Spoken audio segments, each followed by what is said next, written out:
It's May 31st, 2009. Rafael Nadal is competing in the fourth round of the French Open. He had just surpassed Chris Evert's record for the most consecutive victories at the French Open, and looked poised to win a fifth straight Roland Garros title. What followed was one of the most shocking upsets in tennis history. There's the break. How about that?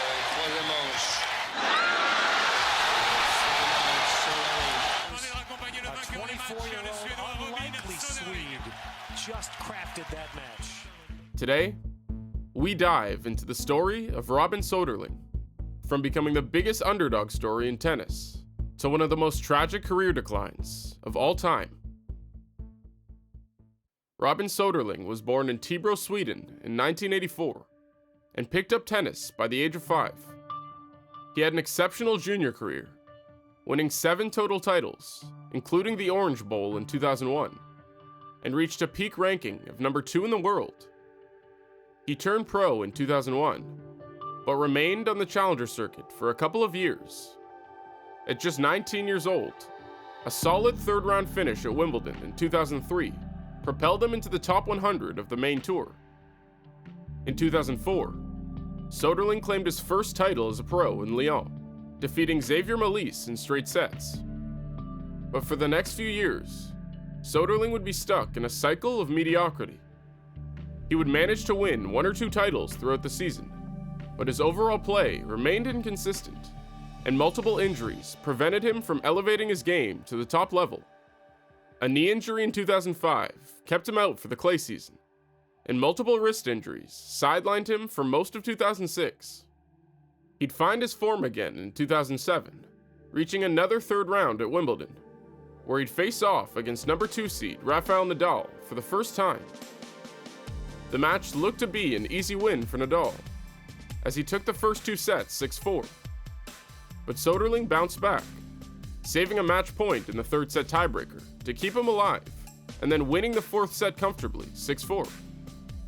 But the real drama of this match happened at the start of the fifth set, and was the beginning of a bitter rivalry between the two players. Right as Nadal began to serve, Soderling made a very late racket change to better handle the new balls for the set. Frustrated by the slimy tactics, Nadal interrupted his own service routine to point out the new balls, which annoyed the Swede, who then mocked Nadal by tugging on his shorts and taking an extremely long time to set up between points. A few games later, Nadal would slip after returning the ball, to which Soderling would ignore and even celebrate the point. Nadal would win the match in 5 sets, and the two exchanged a very cold handshake.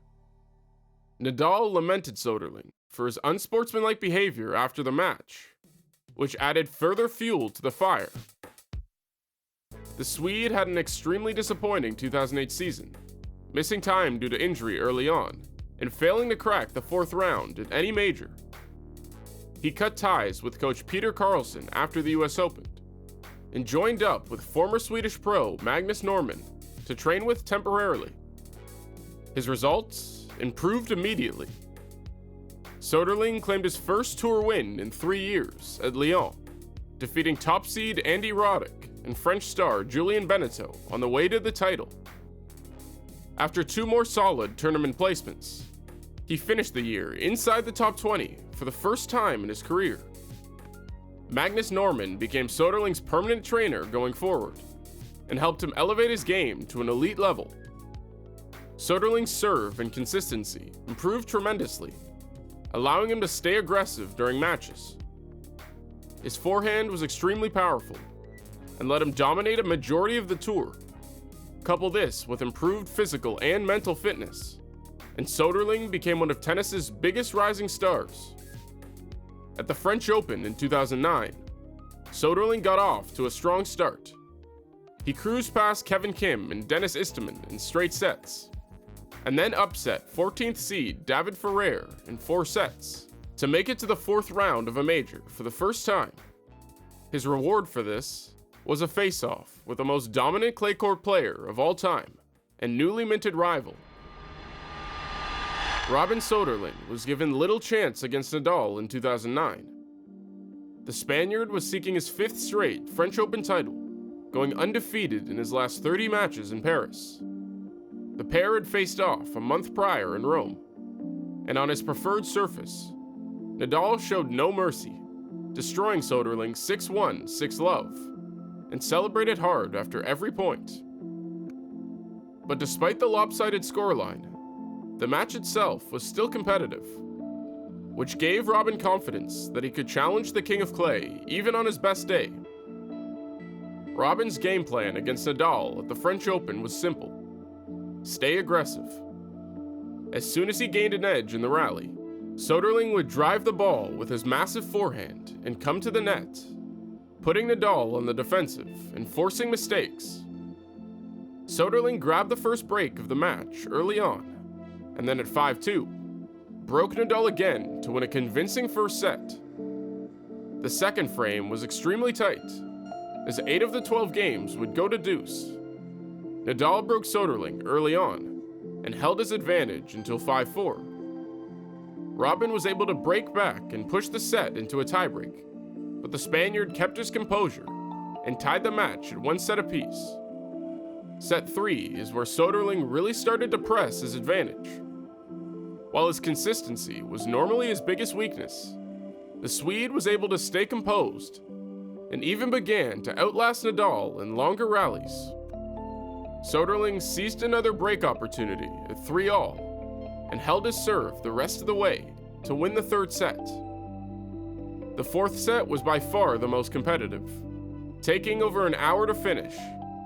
Nadal took an early 2-0 lead, but Soderling struck back quickly, breaking Nadal without even losing a point. The two held serve for the rest of the set, sending it into another important tiebreaker. At 2-1, Soderling hit an incredible running backhand past Nadal to grab the advantage, and then rallied off 4 more points to give himself a chance to seal the match.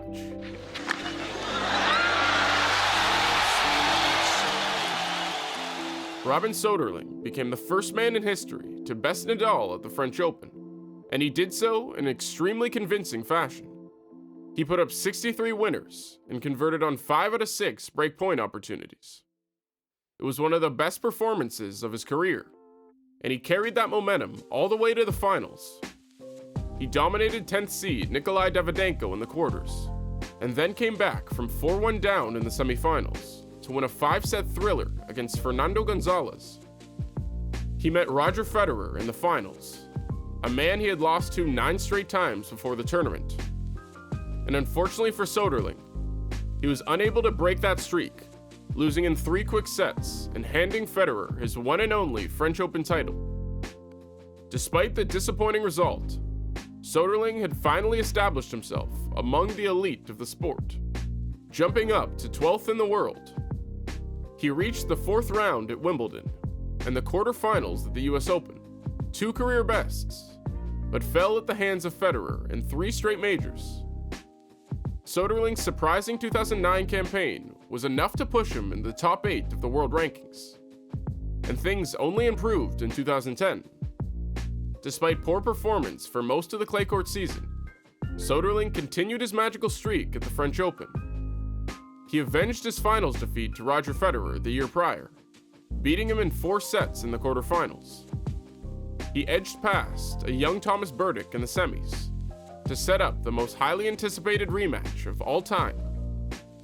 But sadly, Soderling could not reproduce the same performance from 2009, falling in straight sets in the finals to the Spaniard.